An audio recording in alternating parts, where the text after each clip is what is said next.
Hello, welcome back to my channel. My name is Vero. Today I will be talking about the current Saturn-Neptune conjunction there is in the sky and why I believe this conjunction might have something to do with the fact that there is some confusion this year about whether we have a song of the summer or we don't. I will also be correlating this conjunction with Addison Rae's manifestation pop, and I will also be talking about how all of this differs from last year's Jupiter-Uranus conjunction. So if you're interested in this at all, let's get into it. Okay, so before I get into the Saturn-Neptune conjunction, I first want to give a little overview of what happened last summer when the Jupiter-Uranus conjunction was going on. So just to give a little context, if we consider a 10-degree orb, the Jupiter-Uranus conjunction happened all throughout July of 2023 to July 2024. And it was exact, so at 0 degrees on April 21st of 2021, peaking at 5 degrees from around March to May of 2024. And if you're someone who is aware of pop culture and or music at all, you might have been able to notice that last year was simply special when it comes to music. We had underdogs like Sabrina Carpenter, Chappell Roan, and Charlie XCX blow up. We had Taylor Swift and Beyonce, two of the most famous female musicians in the world, release projects last year. And talking about Taylor, we also had the Eras Tour, and we had the infamous Drake and Kendrick Lamar rap beef. So needless to say, it was a lot. And honestly, this makes complete sense with the Jupiter-Uranus conjunction that was going on at the time, because this archetypal complex is usually correlated with quantum leaps and dramatic breakthroughs. And it is also an energy of feelings of heightened aliveness and sometimes even euphoria. This is because the principle of luck, optimism, expansion, etc., so Jupiter, comes together with that of sudden change, freedom, awakening, and so on, so Uranus. And you can think of it in one way as Jupiter aggrandizing or emphasizing Uranus and thus creating dramatic breakthroughs and awakenings. Or on the other side, you can also think of it as Uranus shaking up or awakening Jupiter and thus emphasizing the experiences of expansion, luck, optimism, and overall good times. But overall, Jupiter-Uranus transits are very electric and very fun, and usually ones that are worth looking forward to.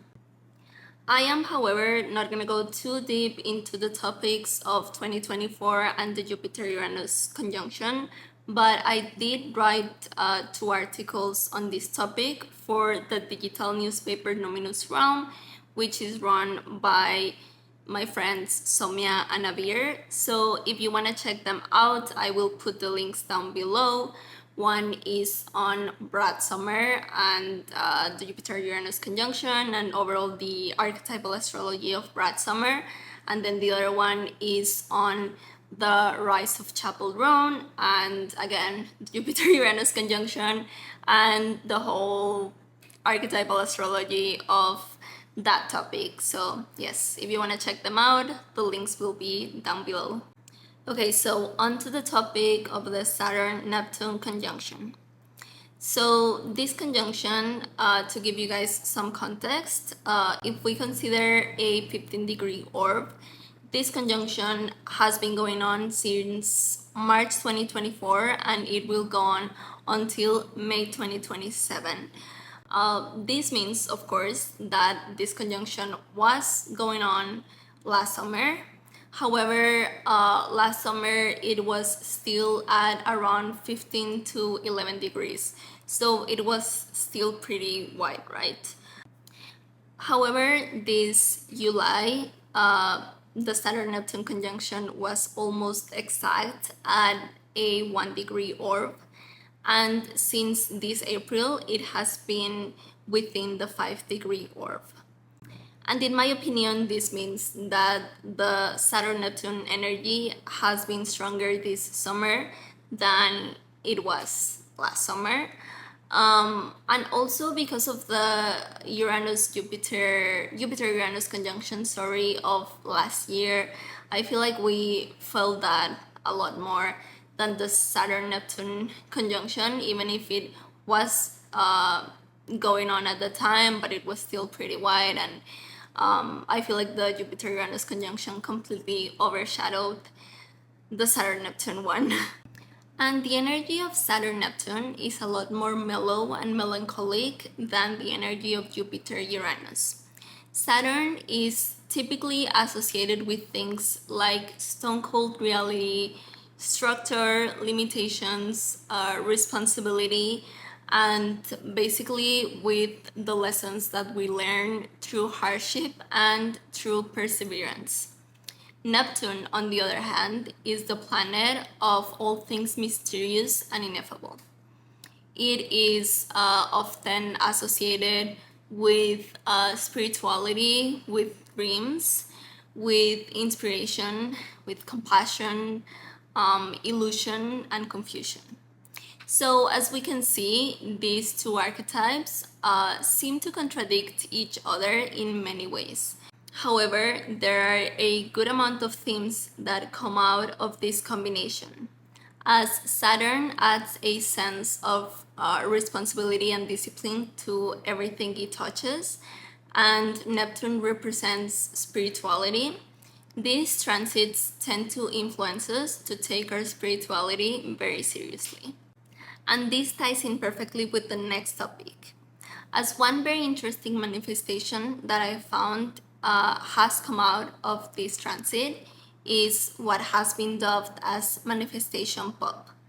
And perhaps the most obvious or more widespread example of this trend is Addison Rae's debut album, Addison, that came out this summer on June 6th.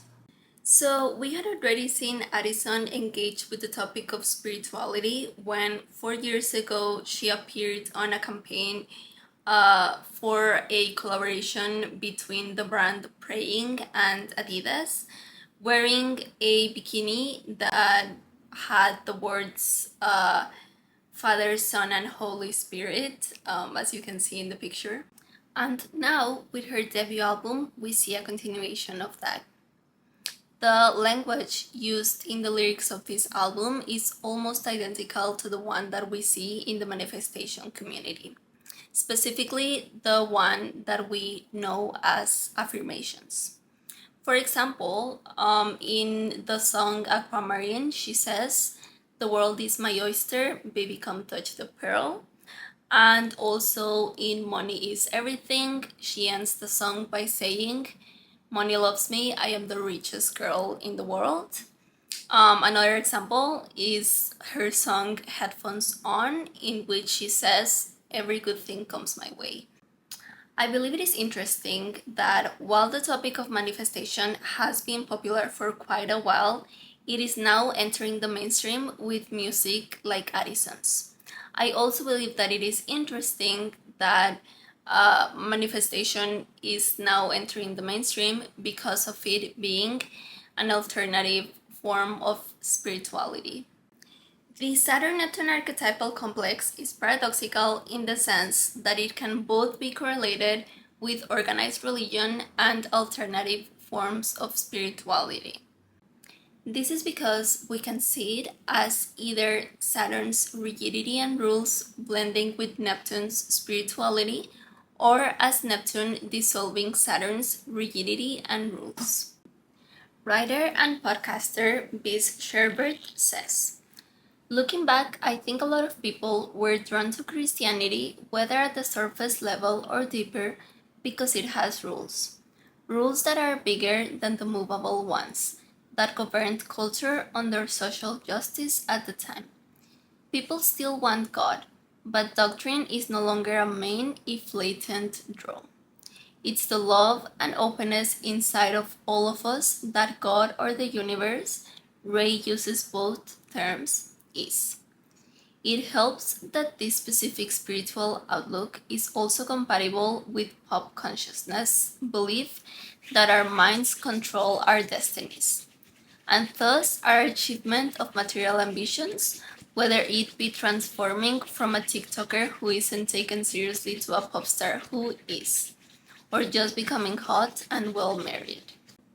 And this also makes sense with Saturn-Neptune, as it is a mix between the material, which is Saturn, and the spiritual, which is Neptune, which is also a great way to describe manifestation. In fact, Addison appeared on the cover of Elle this last April under the headline Addison Rae manifested this cover. And one interesting thing that I found out while researching for this video is that the albums Mercury and Jupiter, which are conjunct, make a square to the current Saturn-Neptune conjunction. And also, Addison Rae herself was born during a Saturn-Neptune trine. So, as we can see, both the album Addison and Addison Rae herself have Saturn-Neptune very prominent in their charts. Okay, so another thing that I wanted to talk to you guys about is this year's confusion about whether there is or there is not a song of the summer. So if you're into music at all, you might have heard a lot of people say that there was no song of the summer in 2025, or that the song of the summer this year didn't feel like one. I believe this might have something to do with the Saturn-Neptune conjunction. The popular new music this year has been for the most part downbeat. Most of the songs topping the charts have been ballads and country songs. Justin Bieber's Thesis, for example, which has been high on the charts since it was released, is a lot more mellow compared to most of the previous music Justin has put out, like his collaborations with Skrillex and Quavo. Another example of this is Chappell Roan's new song, The Subway, which is a ballad and is a lot more subdued than her record, The Rise and Fall of a Midwest Princess, which blew up last year. This type of music is usually not associated with what we will see as a song of the summer. This makes sense with the current Saturn-Neptune conjunction because, as we have said, this combination is one of a more mellow, even sometimes depressing energy. As we already know, Saturn is restrictive and Neptune is elusive. This is not an energy that would correlate with what we deem as an upbeat song of the summer. Considering last year's Jupiter-Uranus conjunction and this year's Saturn-Neptune conjunction, it is interesting that most of the songs that we seem to be listening to this summer are ones that either were released last summer or became popular last summer. We can see this with Brad, for example, or also with Chappell's record as well. The Jupiter-Uranus conjunction of 2024 was so strong that it will be hard to replicate that energy for the years to come. And thus, we might continue to look back at that year's releases for inspiration and consumption for some time. I also believe that the Saturnian energy in the sky might also be extending the shelf life of the albums that have been coming out lately, which is definitely a good thing in my opinion. There is also the element of nostalgia that has been super present this summer. For example, perhaps the most viral moment that we had this summer was the whole CEO cheating situation at the Coldplay concert. maybe we might come to associate this summer with Coldplay more than anything else. Another example of this is Ozzy Osbourne's death, which had fans revisiting his greatest hits this summer. This also makes sense with the energy of Saturn-Neptune, which has a melancholic feel to it. Saturn is the ruler of all things old or vintage, and Neptune is typically associated with the collective culture. Thus, it is only natural that when there are Saturn-Neptune alignments in the sky, artists and art from the past resurface in the collective. While the summer of 2024 felt like an ongoing party with the Jupiter-Uranus conjunction, this summer felt more like the hangover or even the necessary glass of water and nap the day after. And I believe that the current Saturn-Neptune conjunction is to blame. Maybe we need to chill for some time before we come back stronger. Perhaps during the next Jupiter-Uranus alignment. And this is all I have for you guys today. Let me know in the comments what were you listening to this summer, and do you believe that there was a song of the summer this year? Anyways, I love you, and I'll see you guys in the next one. And remember, astrology is not concretely predictive, but archetypally predictive. Bye bye.